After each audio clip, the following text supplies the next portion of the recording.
Okay guys, एक बार फिर से स्वागत है आपके ऑफिशियल यूट्यूब चैनल पर। गाइस, आज हम देखेंगे कक्षा 12 व्यावसायिक शिक्षा कक्षा 12 फ्लोरिकल्चरिस्ट जो अपना सब्जेक्ट चलता है उसमें प्रैक्टिकल कितने नंबर का होता है, कैसे उसके नंबर डिवाइड होते हैं, है ना। ये सब अपन देखेंगे और कैसे उसके ऑब्जेक्ट या अभ्यास या प्रयोग, है ना, ठीक है ना, उनको कैसे लिखते हैं। तो गाइस बात करें इसके नंबर की, तो प्रैक्टिकल कितने नंबर का होता है आपका, प्रैक्टिकल कितने नंबर का होता है इसमें, 50 नंबर का होता है, ठीक है ना।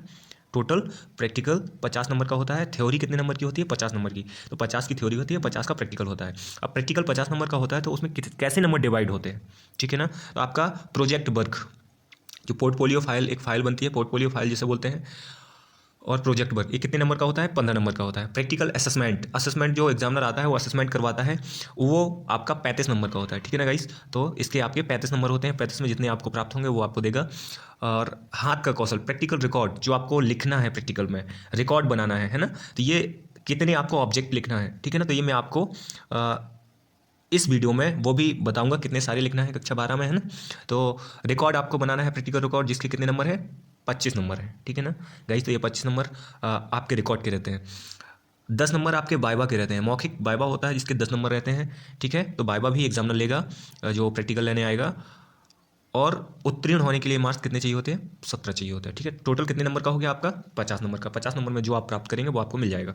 अब आपको कैसे प्रैक्टिकल रिकॉर्ड बनाना है, जो 25 नंबर का है, ये आपको कैसे तैयार करना है मैं आपको अभी बताता हूँ, है ना। तो सबसे पहले क्या करना है आपको, आपके प्रैक्टिकल में एक पेज, फर्स्ट पेज पे ये चीज़ चिपकानी है, ठीक है। इसका प्रिंट आउट निकाल लेना है, इसको चिपकाना है, या इस टाइप से आपको लिख लेना है, ठीक है ना। आप चाहें तो ब्लैंक पेज से या पेज में लिख सकते हैं इस टाइप से, अगर नहीं चिपकाना है तो, ठीक है ना। तो सबसे पहले आप क्या डालेंगे, अपना नाम डालेंगे, ऊपर देखिए ये नाम डालेंगे, यहाँ कक्षा डालेंगे, है ना। विभाग डालेंगे, कौन सा विभाग है, रोल नंबर डालेंगे, अध्ययनरत विद्यालय, कौन सी विद्यालय में आप पढ़ रहे हैं, सत्र डालेंगे, विषय संबंधी कुल प्रयोग डालेंगे, कितने कर रहे हैं, है ना। ये सब चीज़ें आप भर लेंगे, दिनांक भर लेंगे, शिक्षक के हस्ताक्षर के लिए कॉलम है तो शिक्षक से हस्ताक्षर भी करवा लेंगे। ओके गाइस, तो इतना आपको शुरुआती पेज में आपको प्रैक्टिकल, जिसमें आप प्रैक्टिकल लिखने जा रहे हैं, है ना, प्रैक्टिकल रिकॉर्ड में शुरुआती पेज में आपको ये सब लिख लेना है ना। इसके बाद अगले आपको अगले पेज में प्रयोग क्रमांक फर्स्ट डालना है ना, जिसका ऑब्जेक्ट हो, पहले का ऑब्जेक्ट लिखना है। इसमें ऑब्जेक्ट क्या है, पहले का ऑब्जेक्ट है कलम द्वारा गुलदाउदी का प्रवर्धन, ठीक है ना। तो ये ऑब्जेक्ट लिखना है। फिर इसका प्रयोग पूरा लिखना है जो इसमें लिखा है ना। तो ये आप सब लिख देंगे, आवश्यक सामग्री, प्रक्रिया, ठीक है, कैसे प्रक्रिया है, ये सब चीज़ें आप लिख लेंगे, है ना। तो गुलदाउदी का प्रवर्धन कैसे होता है, इसके लिए क्या क्या आवश्यक होता है, इसको एक बार पढ़ लेते हैं। गुलदाउदी के लिए स्वस्थ पौधा, सेकेटियर, आईबीए और वाटर कैन की आवश्यकता होती है। आवश्यक सामग्री में ये हो गया। प्रक्रिया, प्रक्रिया में क्या है, विद्यालय के प्रांगण से गुलदाउदी का एक स्वस्थ पौधों का चयन करें। स्वस्थ पौधे को लेना है, काटने के लिए स्वस्थ पौधे की अंतिम अंतिम सिरे वाली शाखाओं का चयन करते हैं जो पिछले मौसम की हो, ठीक है ना। ठीक, स्वस्थ सिरे वाली अंतिम शाखा को चयन करते हैं। फिर क्या करते हैं, सेकेटियर की सहायता से, सेकेटियर क्या होता है जिसे आप काटते हैं, इसकी सहायता से 5 से 8 सेंटीमीटर लंबी टर्मिनल ट्यूब कटिंग के ऊपर से नीचे की दोनों तरफ से काटते हैं। ठीक, फिर टर्मिनल उसकी कटिंग कर लेते हैं। फिर क्या करते हैं, बेसल पत्तियों और आधी खुली हुई पत्तियों को हटा देते हैं, पत्तियों को हटा देते हैं। कटिंग के आधार पर आईबीए 500 पीपीएम रेसा डिस्क में डुबाते हैं, ठीक है। उसमें उन कलम को डुबोते हैं। डुबोने के बाद कटिंग को रेत की क्यारी में 3 से 5 सेंटीमीटर की दूरी पर लगाकर रोपाई करते हैं, ठीक। 3 से 5 सेंटीमीटर पर रेत की क्यारी में क्या कर देते हैं, लगा देते हैं। रोपाई के तुरंत बाद वाटर कैन से हल्के पानी दे देते हैं।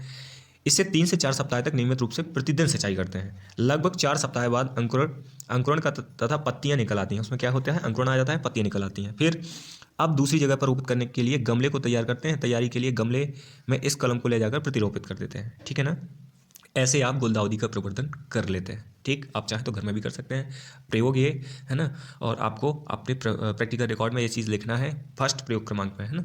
सावधानी क्या रखना चाहिए, गुलदाउदी की शाखा को सावधानीपूर्वक एक ही बार में 7 एक ही जगह से काटें, ठीक है ना, ये सावधानी रखना है। दूसरा है, कलम को विपरीत वातावरण से बचाने का प्रबंध करें, ठीक है। कलम को एनवायरनमेंट, आपको विपरीत एनवायरनमेंट से बचाना है, ठीक है ना, जैसे ज़्यादा बरसात, ज़्यादा धूप, है ना, चिलिंग हो जाएगा ज़्यादा धूप होगी तो। तीसरा, कलम को गमले में प्रत्यारोपित करने हेतु मिट्टी से निकालने से पहले सिंचाई अवश्य करें, ठीक। मतलब आप जब गमले में ट्रांसप्लांट करते हैं तो उससे निकालते हैं, ठीक है, उस कलम को तो सिंचाई करके निकालना चाहिए, ठीक है ना भाई।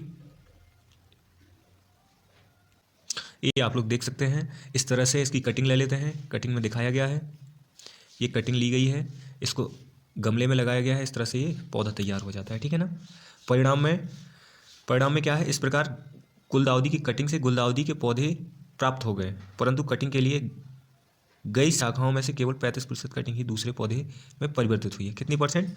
35%, ठीक है। इसमें लिखा भी है परिणाम में कितने परसेंट आपकी सक्सेस होगी, कितने परसेंट अनसक्सेस हो जाएगी, ठीक है ना। तो दोनों चीज़ें आप परिणाम भी लिखेंगे, ठीक है। ये डायग्राम भी आप लोग बना सकते हैं अपने प्रैक्टिकल रिकॉर्ड में। प्रयोग क्रमांक दूसरा, आपको अपने रिकॉर्ड में प्रयोग क्रमांक दूसरे में उद्देश्य क्या लिखना है, जो आप इसमें देख रहे हैं, कार्नेशन की कलम का प्रदर्शन करना, ठीक है। इसके लिए आवश्यक सामग्री: स्वस्थ कार्नेशन का पौधा, सेकेटियर, रूटिंग मीडिया, NaA, कोकोपीट, बविस्टीन, ठीक है। प्रक्रिया में क्या है, कार्नेशन को टर्मिनल कटिंग के द्वारा प्रवर्तित किया जाता है। सबसे पहले एक स्वस्थ कार्नेशन के पौधे का चयन करते हैं, उस पौधे को नवंबर से फरवरी तक ढक देते हैं। 4 से 5 जोड़ी पत्तियां और कम से कम 3 गांठें 10 से 15 सेंटीमीटर लंबी कटिंग तैयार करते हैं। निचली पत्तियों की एक से 2 जोड़ी, ठीक है, क्या करते हैं, 1 से 2 जोड़ी निचली पत्तियां निकाल देते हैं, ठीक है ना। अब तैयारी कटिंग को NaA में 500 ppm के साथ 12 सेकंड तक उपचारित करते हैं। रूटिंग मीडियम को बाविस्टीन कैप्टन 0.2% घोल से भिगो देते हैं। तैयार क्यारी के कोकोपीट मिस्ट चैम्बर में रोपित कर देते हैं, ठीक है ना। क्या करते हैं, इसको कोको जो चैम्बर बनाते हैं आप उसको रोपित कर देते। सबसे पहले आप कलम काटेंगे और PPM में NaA में क्या करेंगे, उसे उपचारित करेंगे। उसके बाद आप बाविस्टीन मीडिया भी उपचारित करना है, ताकि आपके उस कलम को फंगस ना लगे, है ना, फंगस से बचाने के लिए। फिर कोकोपीट चैम्बर में आप इसे लगा देते हैं, ठीक है ना। ये आप देखेंगे, प्रत्यारोपित कार्नेशन को नियमित अंतराल पर 5 से 6 दिन में हल्की सिंचाई करते रहते हैं। लगभग 15 से 25 दिन में पौधे की जड़ विकसित होती है, इसमें वृद्धि और विकास शुरू हो जाता है, ठीक है। इस तरह से आप कार्नेशन का प्रवर्धन कर लेते हैं, है ना। आपका प्रयोग क्रमांक तीसरा जो आपको लिखना है अपने प्रैक्टिकल रिकॉर्ड में, इसका उद्देश्य है गुलाब में टी बडिंग के द्वारा प्रवर्धन करना है, ठीक है।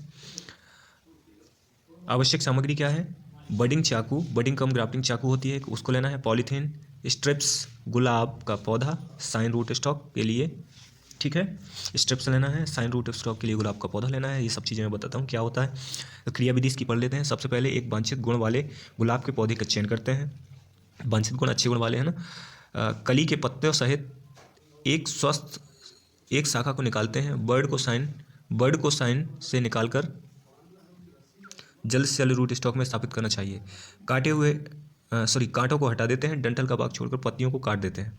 2.5 सेंटीमीटर लंबाई के ढाल के आकार की कली को चाकू की सहायता से सावधानीपूर्वक तने से निकालते हैं। कली आँख या बडिंग आई से लकड़ी की चिप को हटा देते हैं। पत्ती की पेटियोल एक हैंडल के रूप में कार्य करता है। रूट स्टॉक की तैयारी, टी बडिंग की कली को जमीन के स्तर से 7 से 10 सेंटीमीटर ऊपर रूट स्टॉक पर एक नोट के नीचे लगभग 2.5 सेंटीमीटर लंबे टी आकार का चीरा लगाते हैं। अंकुरित आँख से सम्मिलित करने की सुविधा के लिए चीरा खोलें। अंकुरित आँख को सेब के कट से ठीक से डालें। पॉलीथीन टैप लपेटकर आँखों को सुरक्षित करते हैं। आँखों को बिना ढके हुए छोड़ देते हैं। 3 से 4 सप्ताह की कलियाँ आपस में जुड़ जाती हैं। कली के बढ़ने और नए अंकुरन के उभरने के बाद मूल अंकुर को ग्राफ यूनियन से 20 से 25 सेंटीमीटर ऊपर काट देते हैं, ठीक है। ये आप देख सकते हैं, आपको इसमें दिखाया भी गया है ना। ये क्या है, मदर प्लांट है या रूट स्टॉक है, ये शिकन है ना। तो एक मेन प्लांट से रूट स्टॉक में ये क्या है, रूट स्टॉक है। मदर प्लांट से ये टी आकार का कट निकाल के इस नोट को लाकर यहाँ लगा देते हैं, टी आकार का कट लगा के, है ना। तो आपका ये लग जाती है और चारों तरफ से इसको क्या टेप से बांध देते हैं, है ना। इसमें सही इमेज दिखाई नहीं है। टी बडिंग, आप मेरा वीडियो देखना गुलाब की खेती, उसमें मैंने बहुत अच्छे से दिखाया गया है कैसे टी बडिंग करते हैं। तो आप उसको एक बार देख लेना, आपको सब सारी चीज़ें समझ आ जाएंगी, ठीक है। विथ एग्जाम्पल काफ़ी सारे उसमें मैंने बताए हैं, है ना। तो उसको आप देख लेंगे, उसमें सब चीज़ें आपको कंफर्म हो जाएंगी। सावधानी कैसे करते हैं, सावधानी पढ़ लेते हैं। बडिंग नाइफ साफ़ सुथरा और नुकीला होना चाहिए, है ना। जो चाकू का उपयोग करते हैं वो नुकीला साफ सुथरा होना चाहिए, है ना, धारदार होना चाहिए। दूसरा है बड को एक ही बार में चीरा लगाकर अलग करना चाहिए, मतलब चीरा आपको एक ही बार में लगाना चाहिए, दोबारा नहीं, क्योंकि अगर दोबारा लगाएंगे तो अलग से उसमें कट बन जाएगा, है ना। तीसरा, बड को साइंस से निकाल कर जल्द से जल्द रूट स्टॉक में स्थापित करना चाहिए। बड को आप निकाल के रूट स्टॉक में तुरंत लगाना चाहिए, टाइम नहीं लगाएंगे, क्योंकि उसमें टाइम लगेगा तो वो सूखने का या खराब होने का डर रहता है। परिणाम इस प्रकार से 45 दिन के अंतर में 10 शब्द में से गुलाब के नए पौधे तैयार, 7 नए पौधे, मतलब 10 में से 7, ठीक है, तैयार हो चुके हैं, जिसमें अब अच्छी गुणवत्ता वाले फूल आएंगे, ठीक है ना। ऐसे आप एक ही प्लांट में दो प्रकार के फूलों को प्राप्त कर सकते हैं, ठीक है। इस प्रयोग के द्वारा आप घर में भी चाहें तो कर लें। एक बार गुलाब की खेती का मेरा वीडियो प्लेलिस्ट पर जाके देख लें, उसमें इसको बहुत अच्छे से दिखा। प्रयोग क्रमांक चौथा है क्रॉसेंड्रा में ग्राउंड लेयरिंग के द्वारा प्रवर्धन करना, ठीक है। अभी तक हमने 3 प्रयोग देख लिए हैं, चौथा क्या है, क्रॉसेंड्रा में कैसे लेयरिंग, ग्राउंड लेयरिंग के द्वारा प्रवर्धन करते हैं, ठीक है। तो इसको देख लेते हैं एक बार।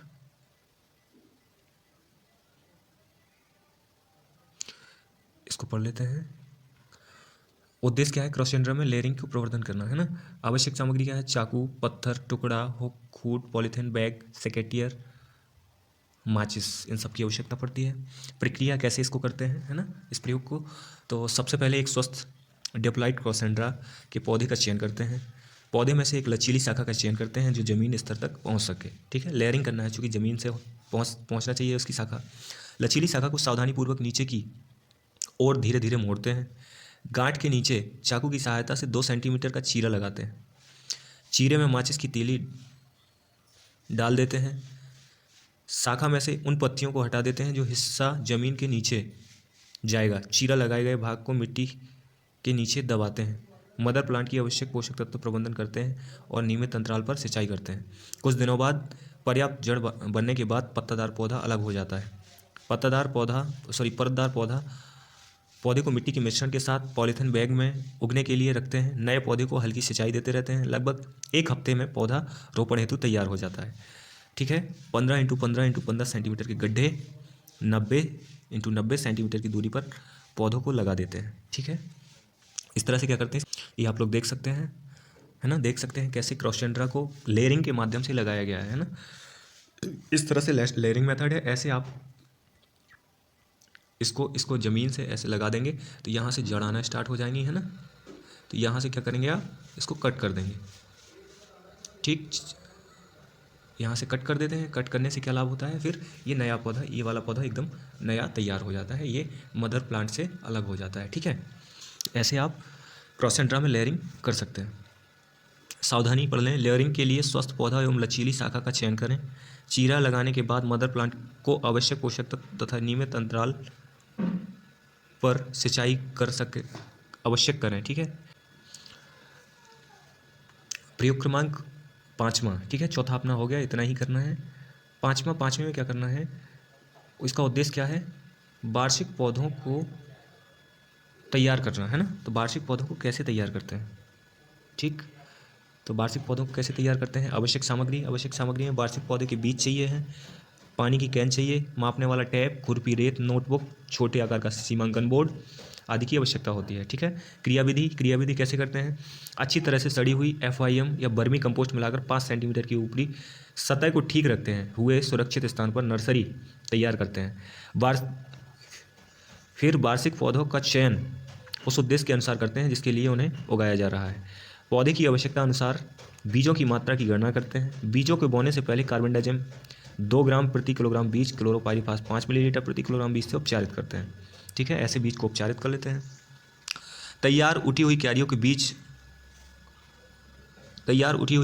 बीज की बारीक मिट्टी, रेत, सड़ी हुई पत्ती के ढक देते हैं। जब बीज को सीड पैन में बोया जाता है तो मिट्टी के 2 भाग अच्छी तरह से सड़ी हुई पत्ती के 2 भाग और रेत के 1 भाग में से बने गमले मिश्रण का उपयोग करते हैं। बुवाई से पहले महीन बीजों को रेत में 3 से 4 भाग के साथ मिश्रित करते हैं। नर्सरी में पानी देने के काम गुलाब के कैन से करते हैं। पूर्ण बीज अंकुरण के बाद बहुत अधिक संख्या में उगी हुई पौध को थिनिंग आउट कर देते हैं। नियमित रूप से पानी का छिड़काव करके नर्सरी क्यारियों को नम करते हैं। रोपण के 1 महीने बाद जब पौधे में 6 से 8 पत्ते आ जाते हैं तो उन्हें खुरपी की मदद से सुरक्षित उखाड़ते हैं और एक छायादार स्थान पर नम बैग में रख देते हैं। नम जूट के बैग में, है ना, और फिर मुख्य क्यारी में प्रत्यारोपित कर देते हैं। इस तरह से वार्षिक पौधों को क्या लगाते हैं, जैसे अपन टमाटर भट्टे का थरा लगाते हैं ना, उसी तरह से वार्षिक पौधों को तैयार किया जाता है। तो बच्चों प्रयोग क्रमांक पाँचवा अपना ऐसा ही आपको कर लेना है। इसके बाद छठवां है जो गुलाब के लिए एक सरल स्पंदन घोल तैयार करना है। ये आपका ऑब्जेक्ट हो गया, उद्देश्य हो गया, ठीक है। उद्देश्य होगा, आवश्यक सामग्री क्या है इसमें आवश्यक सामग्री है कट फ्लावर, 60 ग्राम चीनी, 300 ml साइट्रिक एसिड, 1 लीटर आसुत जल या कंटेनर। क्रियाविधि, साइट्रिक एसिड को चीनी के एक कंटेनर से आसुत जल में अच्छी तरह से घोलते हैं। गुलाब के डंठल के कटे हुए सिरों को घोल में 12 घंटे तक रोशनी में रख देते हैं। गुलाब के कुछ डंठल को 12 घंटे के लिए सामान्य पानी में रोशनी में रख देते हैं। अब सामान्य पानी या स्पंदन घोल में रखे हुए फूलों की सेल्फ लाइफ का निरीक्षण करते हैं, जिसमें पाया जाता है कि स्पंदन में रखे हुए फूल फ्रेश ताज़ा हैं तथा सामान्य पानी में रखे हुए गुलाब के फूल मुरझाए हुए हैं, सूखे हुए प्रतीत होते हैं, है ना। इस तरह से रख देते हैं। इसमें इमेज भी दिखाई गई है ना। इस फोटो को देखकर आप देखेंगे जो स्पंदन घोल में गुलाब का फूल रखा है वो मुरझाया नहीं है, बाकी जो अलग से पानी में रखा है तो वो क्या मुरझाया जाता है ना, उसकी सेल्फ लाइफ ख़त्म होने लगती है, ठीक है। तो इस तरह से अपन क्या करते हैं, स्पंदन घोल को तैयार करते हैं। तो प्रयोग क्रमांक छठवां अपना कंप्लीट होता है। केवल इतना ही है, स्पंदन घोल को कैसे तैयार करते हैं, इसकी क्रियाविधि, है ना। प्रयोग क्रमांक सातवां, अपने प्रैक्टिकल रिकॉर्ड में आपको 7 प्रयोग लिखना है ना। तो 7वां प्रयोग क्रमांक क्या होगा, ग्लेडियोलस के रोपण का प्रदर्शन करना, ठीक है। इसका उद्देश्य होगा क्या, ग्लेडियोलस के रोपण का प्रदर्शन करना। ग्लेडियोलस का रोपण कैसे करते हैं उसका प्रदर्शन करना, ठीक है। इसकी आवश्यक सामग्री इसमें देख लेते हैं। आवश्यक सामग्री में अगले रोपण मौसम के लिए स्वस्थ स्टॉक रखने के लिए फूलों की कटाई के लिए कॉर्म लगाए जाते हैं, ठीक है। इसमें कॉर्म लगते हैं, कॉर्म देख सकते हैं आप लोग, ये कॉर्म है ना। और आगे गुना करने के लिए कॉर्मलेट लगाए जाते हैं, ठीक है। आगे और बढ़ाने के लिए तो कॉर्मलेट लगाए जाते हैं, ठीक है। कॉर्म से बने हुए कॉर्मलेट होते हैं। क्रियाविधि, 4.5 से 5 सेंटीमीटर व्यास का कॉर्म का चुनाव करते हैं, ठीक है। 4.5 से 5 सेंटीमीटर व्यास का कॉर्म का चुनाव करते हैं। ये कॉर्म आप लोग देख सकते हैं। कॉर्म का वजन 40 ग्राम से अधिक का होना चाहिए, ठीक है। वेट भी 40 ग्राम से अधिक होना चाहिए। कॉर्म किसी प्रकार से क्षतिग्रस्त नहीं होना चाहिए। रोपण से 1 दिन पहले कॉर्म को कैप्टॉन के 0.2% घोल से उपचारित कर लेते हैं, ठीक है। उपचारित करने हैं कॉर्म को। क्यारी में लाइनों को 55 सेंटीमीटर की दूरी पर चिन्हित करते हैं। प्रत्येक पंक्ति के दोनों किनारों पर कॉर्म को निर्दिष्ट दूरी पर रखते हैं, 30 सेंटीमीटर। लाइनों के बीच की मिट्टी को कुदाली के माध्यम से कॉर्म के ऊपर ढक देते हैं। दोनों पत्तियों के बीच की दूरी 40 सेंटीमीटर और प्रति के अंदर 15 सेंटीमीटर रखते हैं, ठीक है गाइस। इस तरह से आप प्रयोग क्रमांक 7वां लिख लेंगे अपने प्रैक्टिकल रिकॉर्ड में। सभी प्रयोग आपको लिख लेना है अच्छी राइटिंग से, विधिवत, है ना। डायग्राम भी बना लेना है ताकि एग्जामिनर चेक करे तो आपको 25 में से 25 मार्क्स आपको मिल सके, है ना। तो गाइस ये प्रैक्टिकल रिकॉर्ड जो बनाया है धर्मेंद्र यादव सर जी हैं, सिवनी जो शिवपुरी में बीटी हैं, उनके द्वारा ये बनाया गया है, ठीक है। उन्होंने बोला है कि ये बच्चों के लिए सर इसको भी आप अपलोड कर दीजिए, ठीक है ना। तो गाइज़ आप इस तरह से अपना प्रैक्टिकल रिकॉर्ड बना सकते हैं। Okay, thank you, bye bye.